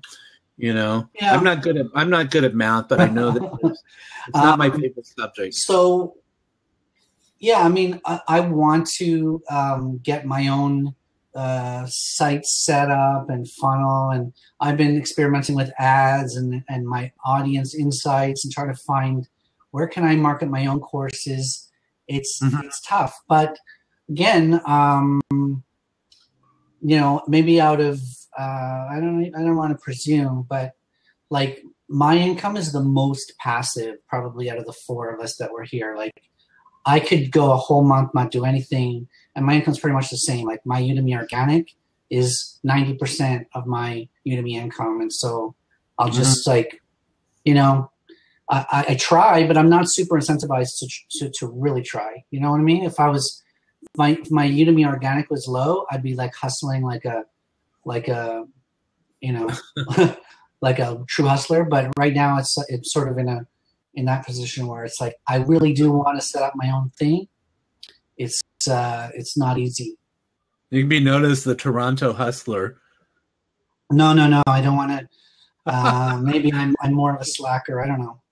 Yeah. Hey, just real quick before we have Sergey talk about his stuff, somebody wants to know the size of your audience at Course Crushers. Yeah, it doesn't. Andrew does. No, I mean, there's no answer. I'm not. We did some. Basically, we selected some initial set of courses. We had a lot of great courses submitted, and you know, we really spent money advertising each and every course that we sent out.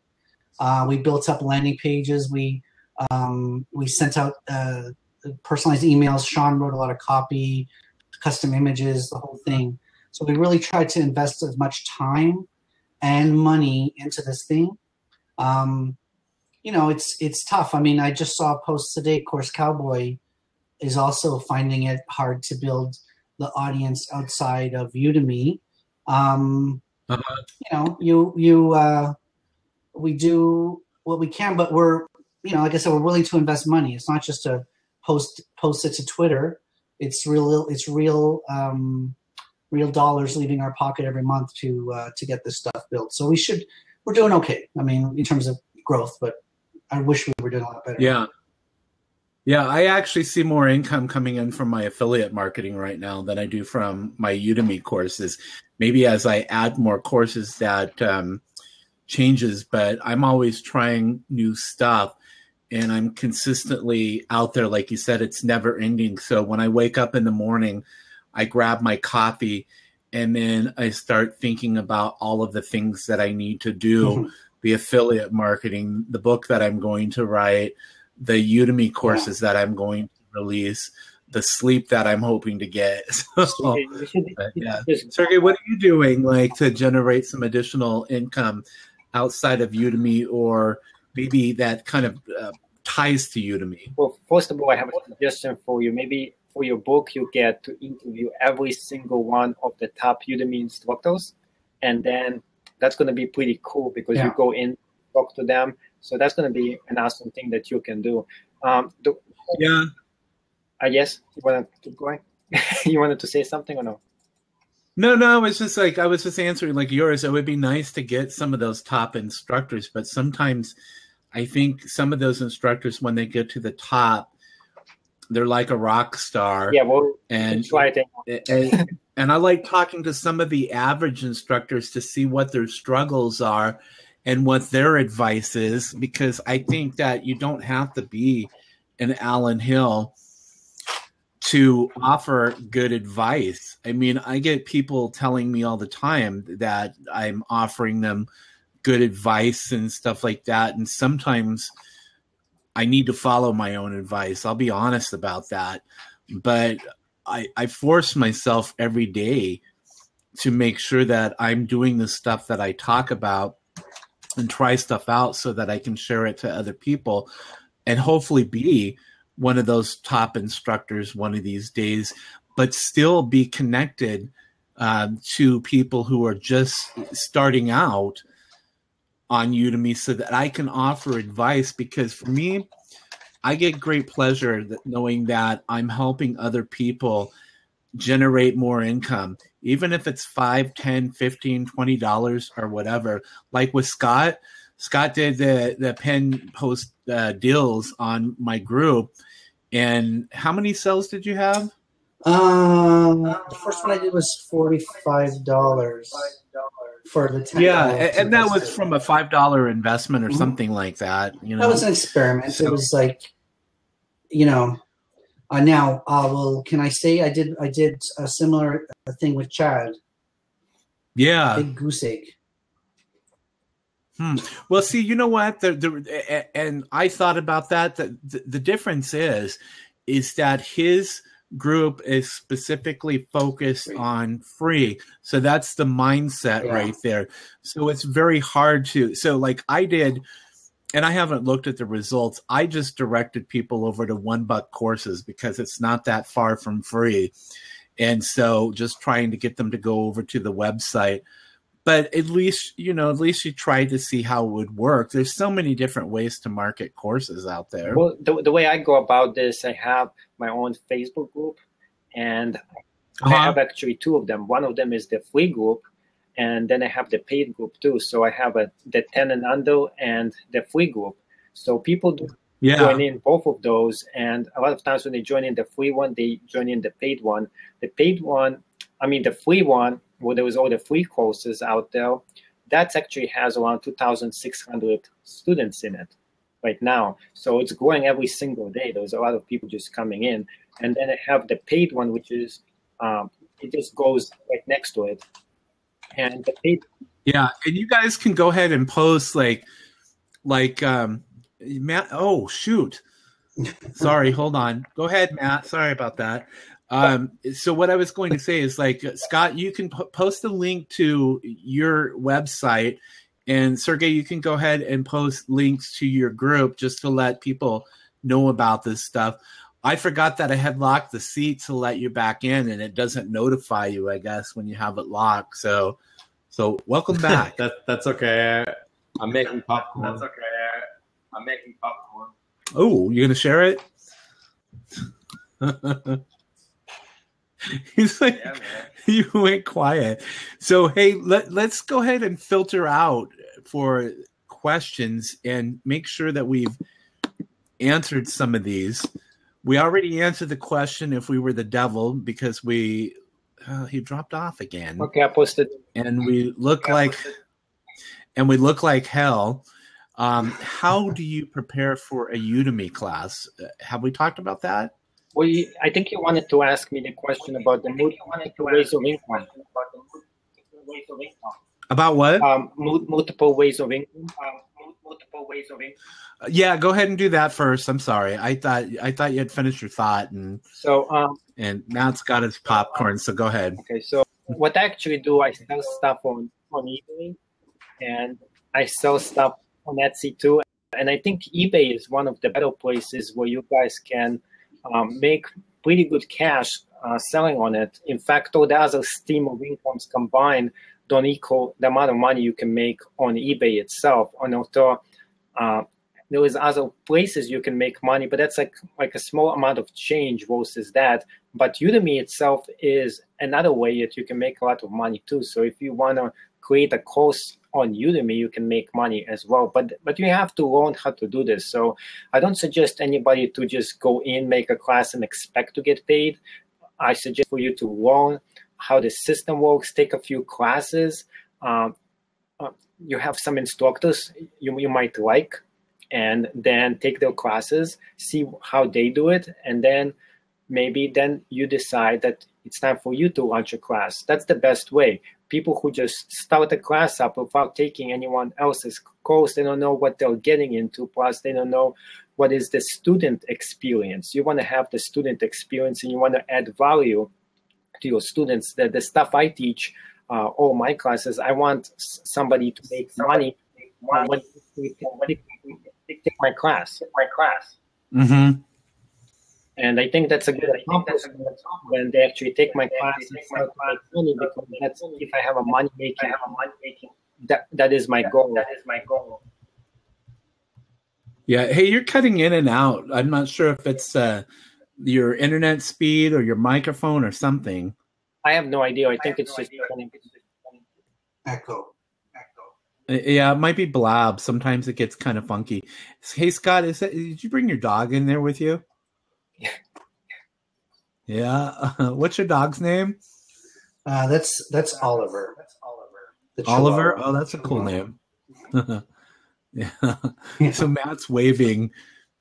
Yeah, I was waving at Oliver. Yeah. You have hey a guys, cat. I want to talk about courses. I do have a Yeah. that at night. I saw some people talking about like the your popcorn or whatever. Yeah, if you want to go grab popcorn, go grab popcorn. Grab your favorite beverage. I've switched to a Mexican beer here, and lemon bar, and I've got water here on my desk too. But let's. You're finished with your point there, Sergey, right? Yes. Awesome. Thank you. I appreciate that. So let's go through and try to answer some of these questions here to make sure that we've got those entered. So I've already answered about how to do courses on Fiverr. Matt, he's got some courses out on Fiverr. I do. It's basically just creating a gig that you send somebody a coupon to your course or a couple of courses. Fiverr starts off at $5, and then you might want to upsell them on a gig extra and maybe offer some consulting or something based on the topic of your course. I know that for some reason they don't like you to do Skype, and I actually offer a gig for some Skype time, and I don't know why their restriction on that. Yeah, they don't like information given on Fiverr. Yeah. So let's see. But Udemy just recently said about how you can offer a consulting service or a phone call for an extra. Like someone asked them specifically if you could charge higher if you included live time, and they said, yeah, you could do that. So Udemy doesn't have a problem with it. I do that with Udemy. I just create a coupon for the course at X amount of dollars, or for a few dollars more Skype time with me for 20 minutes, 30 minutes, or 45 minutes. But I also say that in order to qualify for the Skype time, that you have to complete the course, because there's no point in me offering Skype time if somebody hasn't gone through the course and learned some of this stuff. So I do it as a follow-up. How many people buy the Skype time but never complete the course? Like, is that a high percentage? Several actually, but that's their choice. I mean, right? No, I'm just asking. I get a lot of people who buy my course and never start it. Of course, right? Yeah, and we do the same thing. I bought courses that I haven't started yet. Mm-hmm. I bought books that I haven't started reading yet. Yeah. But it's like the same thing as you have with DVDs. If you have DVDs in your house, how many of those do you actually watch after you bought them? So it's the same exact thing. You don't want to watch them because something new is coming up. You want to watch that. You always think you can go back and watch that. So that happens for a lot of us as well. And that's the whole issue with some Udemy classes. We have Udemy classes out there. People buy some of my classes and they really don't watch it, which is kind of weird. You paid so much money and you don't want to watch it. Okay. Yeah. But then they do it back. So you have to try to force them to actually watch it and try to interact with them and get them to watch stuff. So some people will watch it, and I'm sure it's only a small percentage versus all your sales. I'm sure, Matthew, you know much better about this because you probably have thousands of students and only a small percentage who only watches it versus them just slack off, don't do anything. But the people who slack off, who take my classes, they don't make any money. And if they buy my money-making classes, how are you going to make money if you don't actually take the class? So that's kind of weird. Yeah, but you also have to, as an instructor, make sure that you're building those relationships with students. So if you can see in the Udemy dashboard if a student has started progressing through your course or not. So you can give them a little kick in the ass and send them a message and have them start that course, because I think you benefit. Because if you can get them to start the course and complete it, or even start the course and get partway through it, you might get a review from them. And they might eventually say, well, you know what? I've learned what I wanted to learn, because I do that. I will jump around at different lectures and pick the information that I want to learn. And then they might buy another course. But you have to remind them, you have to remember that we're really busy in our daily lives, and we might buy that course and then forget that we actually have it I have to remind myself to go back to some of the courses. Like, I haven't finished Scott's SEO course completely, but I did enough to get what I needed to get done and get the Google Analytics code into my course. So at least it's pulling data, and then I can go back and watch the rest of it and learn more about what to look for in that data. There's so much feedback, but to our point before, when you offer Skype time for Udemy coupon, I tried this and I got 6 sales, and it's been 6 months, and I've tried to contact the people who have bought those, and I can't reach anyone. So I made all this extra money, and I didn't have to put in the time. So I tell them specifically to contact me. Yeah, me too. I just stopped offering it because I don't think it's sustainable. I just feel like somebody's going to rip shit. Scott Patton's here. Let's wrap this up. What's that? Scott Patton just joined. Let's wrap this up. Who just joined? I can't see that. Let me see. You're so mean. Oh, okay. Let's run. Yeah. So, Matt, you want to pick a question out of there and pick one to answer while you're eating your popcorn? Hey, Scott and Sergey, can you see the questions too that are being asked? Are you able to see that? Yeah, I see it. The top for Udemy income, Alan Hill and Jerry Banfield have made $30,000 a month. Jerry's higher than that now. Wait, what? Jerry's a lot higher than that now. What is he at right now? 60. 60? Holy, wow. 60 a month? And it's a course that he hired somebody to create, right? The hacking course. Mm-hmm. Why did they let him do that? Do you want the honest answer? Yeah, I don't care. It's on record, but you know what? I know. Well, as long as nobody from Udemy is watching this. They had a rule that you had to appear in every one of your courses, right? And that stopped like Alan Hill, Tim, can't remember his last name, Bachala, a bunch of people wanted to create courses, but Udemy said, no, you have to be a visible instructor, blah, blah, blah. And Jerry Banfield went ahead. He hired a bunch of guys off Odesk. He had 8 jobs open at one point, 8 Odesk jobs open for different courses. And you can see it on his profile. He's got an a course in R programming language and another course in whatever. So he got successful with the hacking course. And some people were really pushing Udemy to like, hey, this guy's breaking the rule. He's not appearing in these courses. He's not teaching. So what did Udemy do? They changed the rule. So now you can be a producer. And it's called the producer.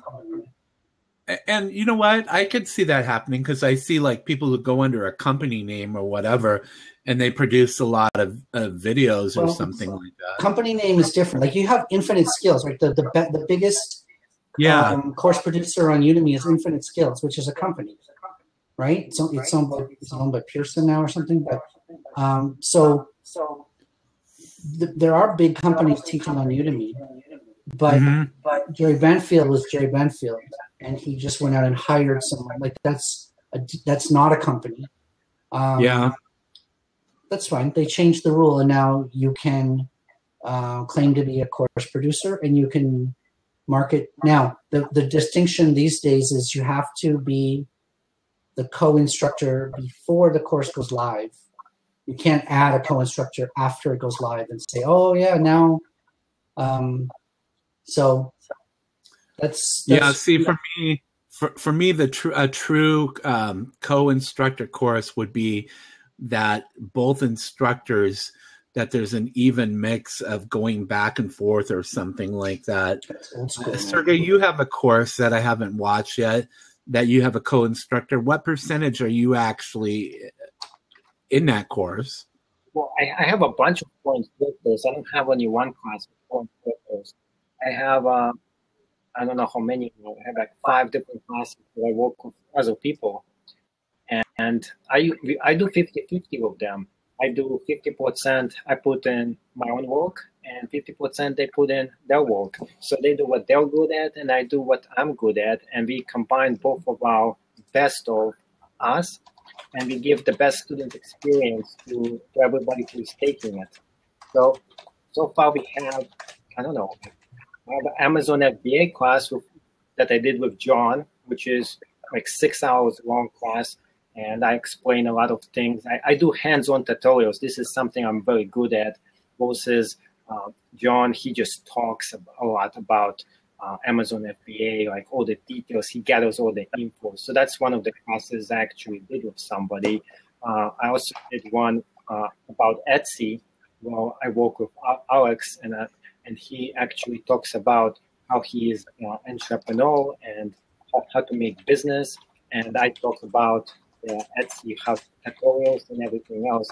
But the big thing is you want to have a very good relationship with the co-instructor. When you take the class, you see both instructors kind of working together, and the class is kind of very interesting and fun versus just have somebody just a talking head at the start and a talking head at the end, and all the body, just one person doing the rest of it. That doesn't sound like a co-instructor. So you want to have 50% in, you do 50, and anybody else who is working with me does the other 50%. So it's like every single lecture, there's some of mine there's some of theirs, and the best. We're getting feedback again. Are you hearing that? Okay. Sorry. So the good combination is if you can actually feed off each other and make the class even better. So does that extend? Yeah, you have a bad. I think. Yeah, you're right. You have to. It's the best courses are when both of the instructors are working equally hard for it. Actually, Andrew Eddy's here too, and he's got the course with Rob Percival, which I think Rob didn't invest too much time helping him on, but hopefully they're doing really well with it. Matt's just sitting there eating popcorn and acting like he's watching a movie, I guess. I'm enjoying the show. What brand are you having tonight? I don't know, just as microwavable popcorn. Trader Joe's popcorn. Oh, listen, I'm going to drop off and I'll free up a seat for someone else to join. Yeah, I think actually, I think that this might be a good time to wrap up because it's coming up on 8:30, which means a couple of hours for me. Mm-hmm. So I've got courses to produce. I've got some stuff that I want to get out. But you know what? Matt and I are going to be here again on Thursday at that's the 8th of October at 1 p.m. Eastern. 1 p.m. Pacific, 4 p.m. Eastern time. I always get the damn time zones mixed up. Thanks, Scott, for joining us. He dropped off. And thanks, Sergey. Before you go, why don't you go ahead and tell people where they can find you online? Just give a few real quick. Matt can do the same, and then I'll do the same and wrap it up. And look for the replay of the Blab on Blab. You can follow me on Blab. You'll get the replay automatically. But if you want some of the notes that I put together, I'll put those out there in different places. You can find me on Facebook. So I'll get that information in just a moment. Go ahead. Who's going to be first? I already put it in, though. What's that? I put the website down. Is that what you want? Out again. Is that what you want? You're cutting out. You keep cutting out. So just give a couple of places where people can find you online. Yeah, I just put in my website. I think. Oh, you put it in over there on the. You can see it. That's my name over there. No, it's not my name, but the name I use for Twitter. So that's his website. And Matt, why don't you go ahead and let people know where they can find you online? I'm typing in the link now and everything, but if you okay, so if you want any of my courses for just $2, use the coupon code 2. You just use the coupon. There's so much feedback, man. Does anyone else hear that before? Yeah, there's a lot of feedback coming through right now. I don't know if it's internet connections, Blab, or Ghost. But go ahead. So you're pasting it in there, Matt? Yeah, I just pasted it in too. Yeah, just because there's so much feedback and stuff. Just redeem a coupon. You can type in 2, and those are all my courses. Is the code just 2? The number 2? Yeah, absolutely. The code's just 2.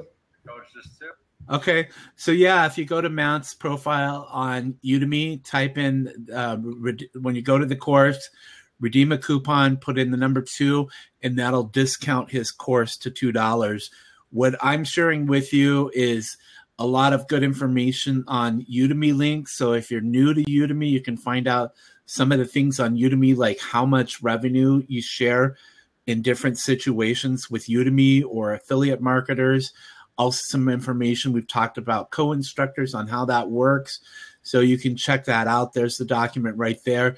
It also has links to my courses, a little bit more than Matt's courses because I'm doing a promotion for the month that we're in, Spectacular Savings. So you can check that out, and you can find me online. Follow us on Blab up here above. And again, Thursday, join us on Thursday on Blab at our normal time. And you can bring your favorite beverage with you, whether it be coffee, beer, or water or whatever.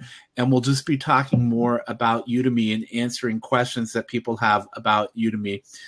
So you mean by hand for each student? Hey, Dennis. Of course. What was that? Dennis. Yeah. Guess what we just did? We just did a Blab After Dark. It's dark here too. So yeah. So there's some people keep the clothes on. Yeah. Hey, give some props. Maybe we get more props that way. I don't know. Oh. Sergey, thanks for joining us tonight. It was great having you, and I'll chat with you offline. I'll chat with Matt offline. And Scott, thanks, and those who joined us in the hot seat. Adios, everybody. We'll see you soon. Thank you. Bye. Thank you. Bye, Matt. Bye, Dennis. Good night, everyone.